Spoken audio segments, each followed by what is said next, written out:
फैज या फरदीन पर तैरना नहीं आता था? नहीं, दोनों पे नहीं आता था क्योंकि फैज़ मेरे साथ काफ़ी बार स्विमिंग पूल वगैरह जो होते हैं वाटर पार्क वगैरह वहाँ पर भी गया है, मेरे भाई भी साथ में रहे हमारे साथ। हमारी दोस्ती बहुत गहरी और पुरानी रही है। इस वजह से हमें सुबह मतलब ये लगा लो उनकी मौत यहाँ तक खींच लाई हमें।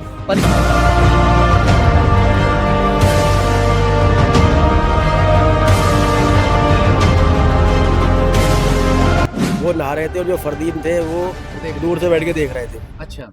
जब उनको लगा कि फैज डूब रहा है हम्म, तो फरदीन भाई भी पानी के अंदर कूद गए उनको बचाने के लिए।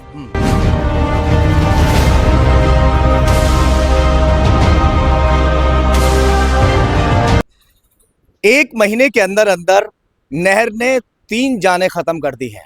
वो खूनी नहर जिसमें रोजाना 200 से 500 लोग नहाते हैं। लाख मना करने के बावजूद भी युवा मानने के लिए कतई तैयार नहीं है। 2 युवक दिल्ली से यहाँ पर पहुंचे थे किसी काम से, कबूतर वगैरह लेने के लिए। जब वापस लौटते हैं गर्मी का मौसम देखकर, वो नहर में एक नहा रहा था और दूसरा देख रहा था। जब एक दोस्त को दूसरे दोस्त ने डूबते हुए देखा तो वो भी उसे बचाने के लिए कूद पड़ा और दोनों ही नहर में समा गए।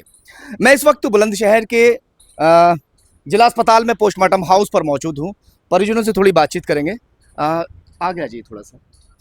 आप चाचा हैं उनके? किसके हाँ, चाचा हैं? फैज के फैज के। नवाब फैज नाम है, बाकी इसको नवाब के नाम से नवाब भाई है, याद। नवाब। हाँ जी। जी। यहाँ फैज आए थे अपने दोस्त के साथ, उनका क्या नाम था? दूसरे दोस्त फरदीन फरदीन। जी, वो किस पड़ोसी लिए है। आए थे यहाँ पर? वो ऐसा है, कबूतर का शौक है उनको, तो कबूतर की वजह से आए थे कबूतर लेने के लिए। यहाँ जी। अच्छा, फिर यहाँ नहाने के लिए लग गए। हाँ, ये बस ये नहर देख के नहाने के लिए लग गए। जी। नहर देख के ऐसे कि दोस्तानी के नहाने वाने के अंदर लग गए। हाँ लोगों को नहाते हुए देखा, हाँ। उसके अंदर थोड़ा उनको भी दिल करा कि नहा ले थोड़ा बहुत। हाँ, इतने सारे लोग तो नहा इतने रहे, आए हम भी थे नहा लें। बस, थोड़ा तैरना आता नहीं था, थोड़ा नीचे गहराई में गए हम्म, तो थोड़ा भाई उसके अंदर डूब गया। दूसरे ने देखा तो ही बचाने के लिए उनको कूद किया। हम्म। भाई ये जो फैज है वो नहा रहे थे। वो नहा रहे थे और जो फरदीन थे वो हाँ, वो देख रहे दूर थे। से बैठ के देख रहे थे। अच्छा।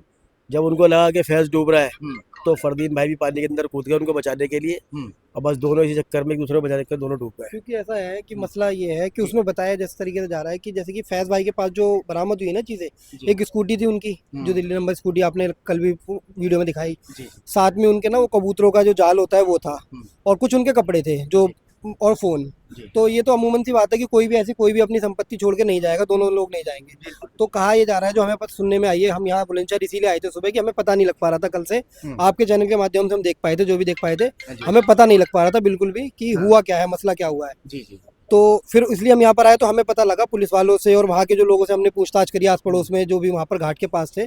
उन्होंने बताया कि एक ये 3 साढ़े 3 बजे से वहाँ नहाने की धोने की मतलब कर रहे थे अपने प्रयास। फिर उसके बाद एक बंदा बैठा हुआ नहा रहा था नीचे और एक बंदा ऊपर बैठा हुआ था जो कि फरदीन भाई हैं, वो ऊपर बैठे हुए थे। तो फरदीन भाई को थोड़ा दिखने की कमजोरी बताई गई थी कि उनको चश्मा काफी हैवी वो लगा हुआ था। तो वो अपना खाना पीना खा रहे थे, जो भी केले वगैरह बताए गए वहाँ पर खा रहे थे वो। तो जो फैज भाई थे वो नहा रहे थे, तो उनको डुबकी लग गई उसके अंदर, वो नहीं संभाल पाए अपने आप को। तो उनको देख के फरदीन भाई ने जब देखा कि ये डुबकी लग गई उनकी, तो वो भी कूदे उनको बचाने के लिए। तो दोनों हफड़ा तफड़ी का क्या माहौल बना अल्लाह बेहतर जानता है। दिल्ली में कहाँ रहते हैं लोग? ये बल्ली महाराज में रहते हैं, दिल्ली पुरानी दिल्ली, दिल्ली 6। हाँ, दिल्ली 6 में। हाँ जी, हाँ जी, पंजाबी फाटक पंजाबी फाटक बल्ली महाराज। क्या फैज जिस तरह से कल यहाँ पहुंचे थे, ये अक्सर यहाँ आते जाते रहते थे? हाँ, वैसे आते हैं, जैसे हमारा क्या है, एक शौकीन है हम लोग कबूतरबाजी के। मैं भी हूँ, ये भाई जुबैर है, काफी फेमस लोग हैं हम लोग, ये आजम भाई हैं। तो हम लोग क्या करते थे, मतलब कभी कहीं कबूतर देखने चले गए किसी के, ये मेरे घर आ गए, मैं इनके घर चला गया। ऐसी बुलंदशहर में हमारे काफी दोस्त आ रहे हैं, खुर्जे में हमारे दोस्त हैं, तो वो बेसिकली खुर्जे गए हुए थे। अच्छा। वहां से वो आ रहे थे तो उन्हें नहर की नजर पड़ गई उनको, तो वो रुक गए। हर बंदा आजकल देखो गर्मी का माहौल है, नहाने भी धोने का शौकीन होता है। तो यही उनके साथ मसला हुआ, मामला तो क्या हुआ। फैज या फरदीन पर तैरना नहीं आता था? नहीं, दोनों पे नहीं आता था क्योंकि फैज़ मेरे साथ काफ़ी बार स्विमिंग पूल वगैरह जो होते हैं वाटर पार्क वगैरह वहाँ पर भी गया है, मेरे भाई भी साथ में रहे हमारे साथ। हमारी दोस्ती बहुत गहरी और पुरानी रही है। हाँ। इस वजह से हमें सुबह मतलब ये लगा लो उनकी मौत यहाँ तक खींच लाई हमें। परिवार में कौन कौन लोग हैं फैज के? मम्मी पापा भाई बहन? उनके पापा हैं हम्म, और जो है मम्मी जो है वो अलग हो गई थी। अच्छा अच्छा। उनकी ना दादी ने पाला है। अच्छा, दादी है। हाँ, 8-9 महीने का था जब से उनकी दादी ने पाला। और कोई भाई बहन? नहीं, और हैं तो सौतेले हैं।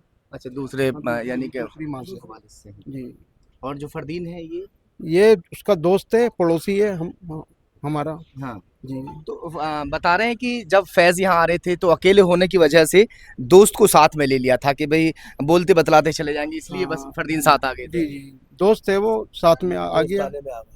हाँ जी दूर का सफर था, अकेले नहीं निकल पाता ना, दूर जी, का जी। सफर हम भी कहीं जाते हैं तो किसी को साथ ले लेते हैं। हाँ जैसे हम निकल रहे थे सुबह तो आजम भाई ने भी कहा कि हम भी चलते हैं साथ में, तो इस वजह से दूर का सफर था, इसलिए उन्होंने सोचा कि सफर तय हो जाएगा, साथ में चले जाएंगे।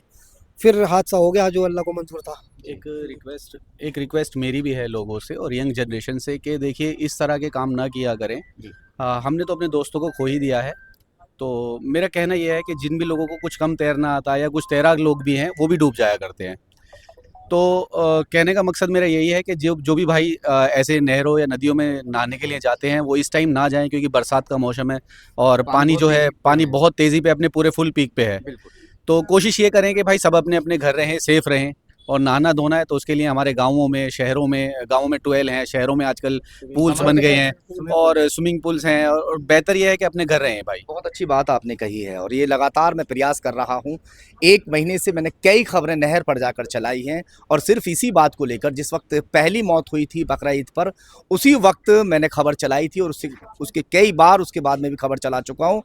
मगर जो माँ बाप हैं वो अपने बच्चों को ये नहीं ध्यान दे रहे हैं कि हमारा बच्चा आखिर जा कहाँ रहा है। वो पूरा पूरा दिन नहर पर गुजार रहा है, फिर बाद में खबर आ जाती है कि बच्चा डूब गया है, उसके बाद में फिर ये आफत होती है। चलिए खैर, 2 बच्चे जो हैं वो ख़त्म हो चुके हैं, फिर से उस नहर ने उनके निगल लिया है। पोस्टमार्टम यहाँ पर चल रहा है, परिजनों का रो रो कर बुरा हाल है।